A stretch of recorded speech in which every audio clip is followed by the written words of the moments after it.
And welcome to another segment of the 10 Count. I'm Steve Kim. Once again, we're here at Hollywood Smoke in the beautiful city of Santa Monica. I'm joined by Doug Fischer of RingTV and the institution from the Sentinel, Ken Miller. Gentlemen, there's a blitzkrieg going on. There's an absolute blitzkrieg won by one Al Haymon. He has taken over NBC. He has taken over ESPN2 at the time now he's on CBS, and he's back on Showtime. Would Jay-Z call this the takeover? You're asking me. Yeah, absolutely. At least there's real moves to take over. We know that Haymon is not playing around. We know that his end game is beyond creating a powerful boxing promotional entity. It's maybe even beyond creating his own boxing league. It looks like he wants it all. He's got the fighters under contract, maybe between 150 and 175. He's got numerous networks that he's buying airtime with, and he's matching his top dogs against each other. He wants to make a huge splash in 2015, and reportedly he's financed through 2017. So I would say those are bold moves. Well, I think that inevitably, Al Haymon's roster was so big that he had to come up with a method that made economical sense for him and also made sense to the fighters. And so he had to do something. He had to do something because you cannot have over 100 fighters. 100 fighters, 100 top-notch fighters in the sport of boxing. Yeah. That's the league, baby. That's game, set, and Ken, match. I think he signed those fighters knowing what he was going to do. This was the chicken before the egg. And he's going to sign more fighters. There are more networks on the way. There's rumors of him getting Latin stations now. In Mexico, he's on Televisa now. Televisa. He brought over Chavez. He's going to get BET.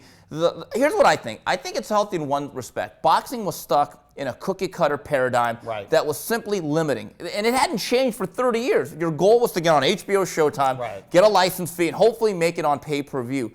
The paradigm needed to be switched. But I wonder, with him trying these tactics of basically monopolizing the sport, I wonder, is it actually healthy for the overall good of the business? That's my great concern. I think it is good to shuffle the deck. I think it's good to remind boxing people, folks in the industry, that there is network television and that prime time is still possible if you're willing to shell out the dough to take that financial gamble and make it happen. And it was good for hardcore fans and casual fans. It's a good thing for quality boxing matches to be on network television and to be on prime time. How long it lasts is the big question. I mean, what we see is a lot of times when the deck gets shuffled, such as when HBO said, okay, to Richard Schaefer when he was with Golden Boy and to Al Haymon, hey, we're not doing business with you guys, and they took all their business across the street to Showtime. For a while, that forced HBO and Top Rank to up their game, and we got good fights on HBO, and it forced Golden Boy and Haymon and Showtime to up their game, and we got really good fights on Showtime. But then it petered out, obviously. We saw last year. Ken, is Al Haymon Harold Smith 2.0? I don't know if he's Harold Smith 2.0, but he's Shelly Finkel on steroids. I would agree with that. He's Shelly Finkel on steroids. Here's the thing that I will say. Boxing was always like this sport that was like the cigar and the cigarette in the ashtray that just kept burning and burning and burning. And it was annoying only to the extent that the smoke kept, filtering throughout the room and creating, a stench or a smell. Now boxing is being tested, it's going to go to Spike TV. I love the deal with Spike TV.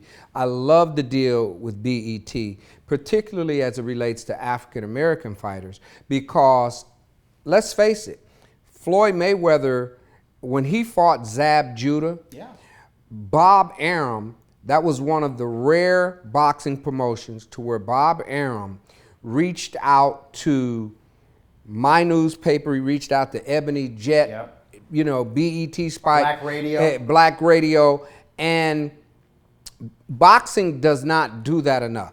black fighters in the sport of boxing are not really popular simply because they're rarely promoted in a medium to where their people or where black people have access to them.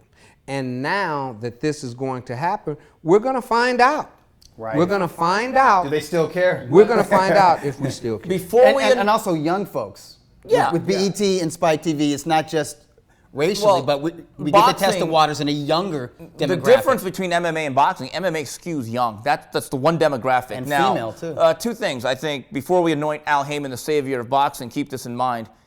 He's gotten on a lot of networks, but these are time buys. So he's not just giving away his product, he's actually paying people to show it. I don't know if that business model works, because it's like sports version of Ronco. He's selling Ginsu knives on time buys.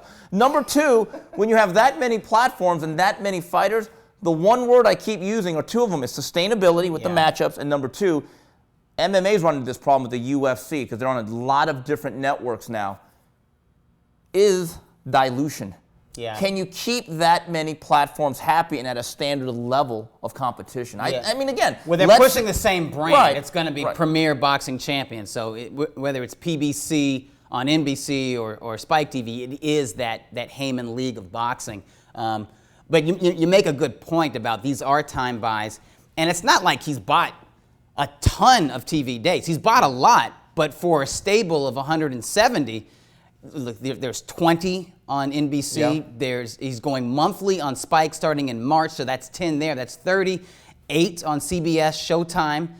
Okay, but how are his guys going to fight more than once or twice a year? And I'll say this. In the sport of boxing, it rarely happens to where you have that feverish pitch to where this is the one I got to see, this is the one I got to see.